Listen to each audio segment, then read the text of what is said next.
Zuma needs space to apply his mind on the public protector's findings, and Italy's Prime Minister narrowly survives a confidence vote. Good day to you. ANC Chief Whip Matole Matsecha says President Jacob Zuma must be given the necessary space to apply his mind on the public protector's finding against the Cooperative Governance Minister Sicelo Shiteka. The public protector earlier today released her final report into complaints over the minister's spending on overseas travels and luxury accommodation. Among others, he's alleged to have spent more than 540,000 rand in state money for a private visit to his girlfriend who was held in a Swiss jail. The public protector found that the minister had misled the president and breached the executive ethics code. Motsecha has welcomed the swift conclusion of the probe. Well, this comes as opposition parties in parliament call for Shiteka's head. Abongwe Kopokana has that story.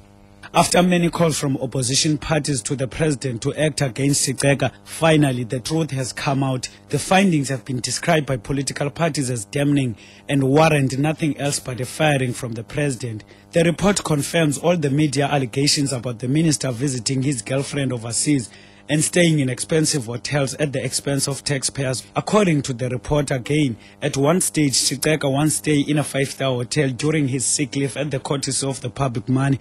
Madonsela has recommended to President Jacob Zuma to take serious actions against Shiteka.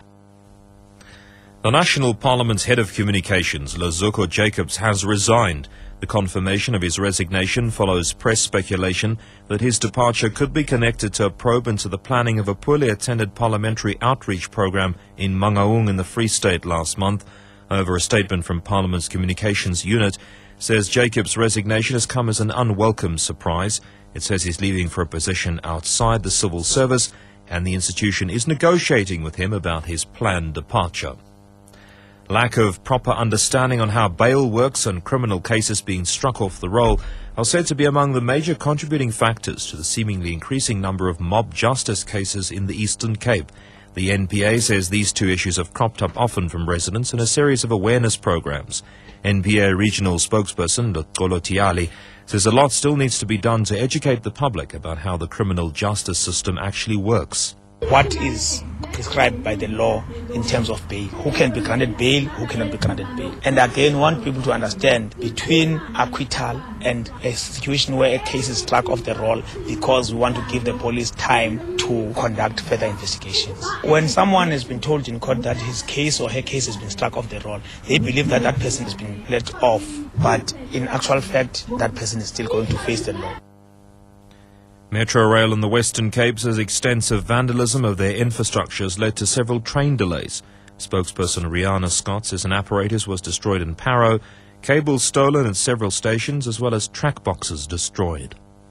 The areas that have been affected is Parow, Goodwood, Kraaifontein, Mildersvlei, and then at Netweg and Nyanga we've also had track boxes that were damaged by vandals. It's really getting to a point where our poor customers and their employers suffer on a daily basis. So we want to implore members of the public, if you see anything, please to report it to the police, to assist the police to bring the culprits to book. The Italian Prime Minister Silvio Berlusconi has narrowly survived a confidence vote in Parliament. Opposition politicians demanded the vote because of growing discontent about the handling of the country's economic problems. The top story at 5 o'clock, the ANC's chief whip says President Zuma must be given the necessary space to apply his mind on the public protector's findings against the Cooperative Governance Minister.